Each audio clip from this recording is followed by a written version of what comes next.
Hello बच्चों, ज्ञानपीठ में आप सभी का स्वागत है। मैं आज आपको ऑर्गेनिक केमिस्ट्री का ऐसा टॉपिक पढ़ाने जा रहा हूं जो कि बहुत इंपॉर्टेंट है। अब बच्चों के दिमाग में यह आ रहा होगा कि सर ये जो टॉपिक है ये है क्या। तो मैं इस बात को आपको बता दूं कि 2025-2024 का जो क्वेश्चन था 2025 में आएगा। कुछ चीज़ें इस तरह की ट्रेंडिंग बनेंगी। अभी ट्रेंड दे क्या रहा है, मैंने बहुत सारे पेपर में देखा हुआ है। ऐसे बहुत सारे पेपर में मैं देख रहा हूं कि हीट ऑफ हाइड्रोजनेशन से क्वेश्चन बहुत सारे बन रहे हैं और बच्चे उसको एक बड़ा जब साइक्लिक स्ट्रक्चर बनता है, डबल बॉन्ड उसमें यूज होता है तो बच्चे उसको छोड़ देते हैं। लेकिन इस वीडियो को देखने के बाद आपको 100% क्लियर हो जाएगा कि हीट ऑफ हाइड्रोजनेशन कहना क्या चाहता है। ठीक है ना, हीट ऑफ हाइड्रोजनेशन को सॉल्व कैसे करेंगे। तो बच्चों ये चीज मैं आपको बताने जा रहा हूं जो कि बहुत इंपॉर्टेंट है आपके लिए। ठीक है, तो आइए हम आप जो है इसके बारे में, इस टॉपिक के बारे में हम आपको समझाते हैं। ठीक है, हीट ऑफ हाइड्रोजनेशन है क्या। देखिएगा, जब भी कोई एल्कीन होता है, ठीक ना, जब भी कोई एल्कीन होता है, ठीक है, एल्कीन में अगर हम हाइड्रोजन को ऐड करते हैं, हाइड्रोजन मॉलिक्यूल को ऐड करते हैं, एडिशन करते हैं, ऐड करते हैं, तो किसी कैटलिस्ट के प्रेजेंस में, यहां पर कैटलिस्ट को हम लोग यूज करते हैं। कैटलिस्ट वो सब्सटेंस होता है जो किसी रिएक्शन के रेट को बढ़ाता है या घटाता है। ठीक है, यहां कैटलिस्ट कौन सा यूज कर सकते हैं हम लोग, निकेल हो गया, प्लेटिनम हो गया, पैलेडियम हो गया, इसका हम यूज कर सकते हैं हाइड्रोजन को ऐड करने के लिए। तो जब किसी एल्कीन में हाइड्रोजन ऐड होता है, हाइड्रोजन आकर के ऐड होता है, ठीक है, उस समय जो हीट रिलीज होती है, ठीक ना, हीट क्या है, रिलीज हुई है, उससे हम लोग क्या बोले हैं, क्या हुई है, उससे हम लोग बोले हैं हीट ऑफ हाइड्रोजनेशन। अब सर ये बताइए मुझे कि एल्कीन में जब हाइड्रोजन ऐड होगा, एल्कीन में जब हाइड्रोजन ऐड होगा तो बनेगा क्या, तो बाबू यहां बनता है एल्केन। क्या बनता है, एल्केन। तो ध्यान देना है, जब एल्कीन में हाइड्रोजन को ऐड किया जाता है उसमें जितनी एनर्जी रिलीज होती है, ठीक ना बेटा बाबू, तो उसको हम लोग बोलते हैं हीट ऑफ हाइड्रोजनेशन। ठीक है, हमारी बात को समझिएगा। कुछ कॉन्सेप्ट मैं आपको समझा दूं, कुछ कॉन्सेप्ट क्या है थोड़ा ध्यान देना है।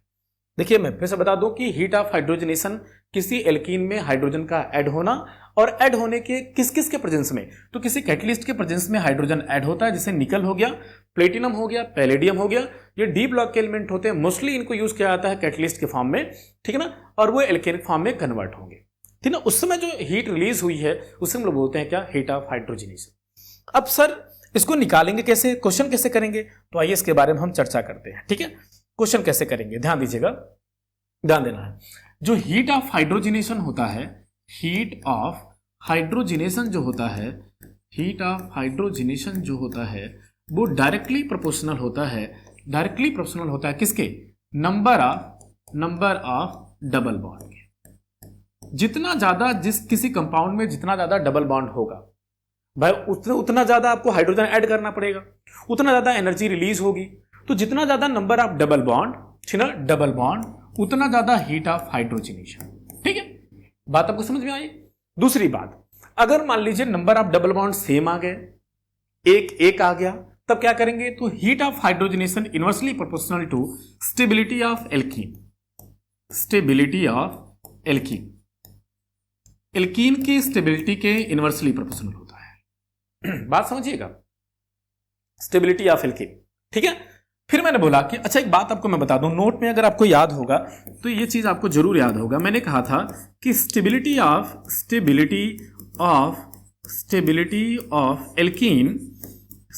Of alkene directly proportional to number of alpha hydrogen. जितना ज्यादा नंबर ऑफ अल्फा हाइड्रोजन होते हैं उतना ज्यादा एल्कीन की स्टेबिलिटी होती है। अब यहां देखिए, heat of hydrogenation inversely proportional है स्टेबिलिटी ऑफ एल्कीन के, मतलब मेरे को समझ में आ गया कि नंबर ऑफ अल्फा हाइड्रोजन के भी क्या होगा, इनवर्सली प्रोपोर्शनल होगा, नंबर ऑफ अल्फा हाइड्रोजन के भी इनवर्सली प्रोपोर्शनल होगा। मतलब जितना कम नंबर ऑफ अल्फा हाइड्रोजन उतना ज्यादा हीट ऑफ हाइड्रोजनेशन। समझ रहे हैं आप हमारी बात को, ये बात आपको जबरदस्त समझ में आया होगा। अच्छा एक बात मैं आपसे यहां क्वेश्चन एक करूं, मान लीजिए अल्फा हाइड्रोजन देखते कैसे हैं, तो देखिए यहां पर CH डबल बॉन्ड है, फिर CH है, फिर CH3 है। Number of alpha hydrogen check कैसे करेंगे, तो करना कुछ नहीं होगा आपको। देखिए करना क्या होगा, यहां पर डबल बॉन्ड कैसे मार्क करना होगा, ठीक ना, इसके बगल वाला कार्बन अल्फा कार्बन होता है, तो ये अल्फा कार्बन या अल्फा कार्बन, इससे जुड़ा हुआ हाइड्रोजन क्या होता है? Alpha hydrogen. तो यहां 3 हो गए, यहां 3 हो गए, 6 नंबर ऑफ अल्फा हाइड्रोजन हुए। इसी तरीके से अल्फा हाइड्रोजन को चेक करते हैं। तो जितना कम अल्फा हाइड्रोजन उतना ज्यादा हीट ऑफ हाइड्रोजनेशन, जितना stability of alkene come, alkene की स्टेबिलिटी कम, उतना ज्यादा हीट ऑफ हाइड्रोजनेशन, जितना ज्यादा क्या है नंबर ऑफ डबल बॉन्ड, उतना ज्यादा हीट ऑफ हाइड्रोजनेशन। इस कॉन्सेप्ट को आप एकदम अपने कॉपी में नोट डाउन करिए, बहुत इंपॉर्टेंट कॉन्सेप्ट मैंने बताया है, ठीक ना। आइए चलते हैं क्वेश्चन की साइड में। क्वेश्चन क्या बोलता है, ठीक ना। ये क्वेश्चन है, क्या बोला है कि अरेंज दी फॉलोइंग, ठीक ना, compound in increasing order of heat of hydrogenation of following alkenes. ये जो एल्कीन्स दिए गए हैं, ये एल्कीन्स दिया गया है, कंपाउंड दिया गया है, इस एल्कीन्स को, ठीक ना, इंक्रीजिंग ऑर्डर में, ठीक ना, आपको अरेंज करना है, क्या? Heat of hydrogenation. सबसे पहला काम चेक करो आप, क्या इसमें डबल बॉन्ड एक से अधिक हैं? चेक करते हैं, ठीक ना। क्वेश्चन को सॉल्व करने से पहले सबसे पहले करना क्या होगा? नंबर ऑफ डबल बॉन्ड देखना होगा। जितना ज्यादा नंबर ऑफ डबल बॉन्ड उतना ज्यादा हीट ऑफ हाइड्रोजनेशन। इसमें नंबर ऑफ डबल बॉन्ड सब में एक एक है। अब दूसरे कॉन्सेप्ट की साइड में चलेंगे हम। अगर number of alpha hydrogen, number of double bond same आ गए, कहां जाना पड़ेगा फिर? तो स्टेबिलिटी ऑफ एल्कीन देखिए। तो स्टेबिलिटी ऑफ एल्कीन कैसे चेक करेंगे? नंबर ऑफ अल्फा हाइड्रोजन से, ठीक ना। सबसे पहला काम करो, नंबर ऑफ अल्फा हाइड्रोजन लिखो। तो पहले हम डबल बॉन्ड को मार्क करते हैं। यह आपका अल्फा कार्बन, अल्फा कार्बन, यह आपका अल्फा कार्बन, अल्फा कार्बन। इससे जुड़े हुए जितने भी हाइड्रोजन होते हैं सारे के सारे अल्फा हाइड्रोजन होते हैं। तो 3 3 6 2 8 और 2 10 नंबर ऑफ अल्फा हाइड्रोजन आए, 10 अल्फा हाइड्रोजन आया। बात हमारी समझ में आई? सेम इसको लिखते हैं, ऐसे मैंने मार्क किया, ठीक ना। यहां पर alpha carbon and alpha carbon, ठीक ना।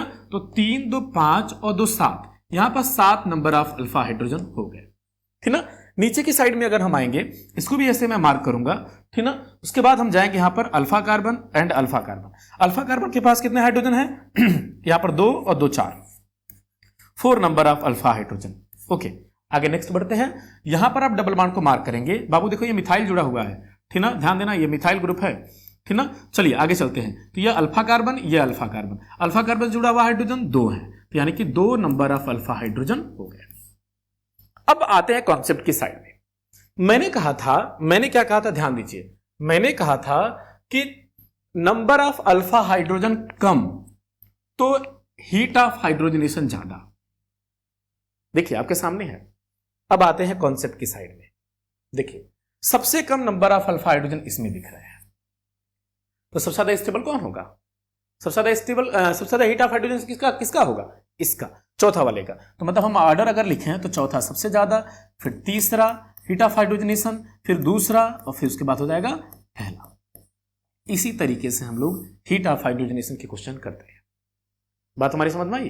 तो हीट ऑफ हाइड्रोजनेशन बहुत इंपॉर्टेंट है आपके लिए, बहुत इंपॉर्टेंट कॉन्सेप्ट है। ऑर्गेनिक केमिस्ट्री का ये ट्रेंड में आने वाला क्वेश्चन है, और मुझे जहां तक उम्मीद है कि 2025 में हो सकता है ऐसा क्वेश्चन बन जाए, ठीक है। और इस कॉन्सेप्ट को थोड़ा सा दिमाग में रखना है, आपको थोड़ा सा ध्यान देना है, और अच्छा लगा होगा तो फर्स्ट क्लास इसको नोट डाउन करिएगा।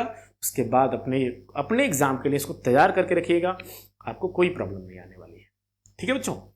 समझ आया? चिंता नहीं करना, टेंशन नहीं लेना है। बात समझ आया? तो आज के लिए इतना ही, तब तक के लिए धन्यवाद। मिलते हैं नेक्स्ट टाइम पर। Thank you, God bless you, bye.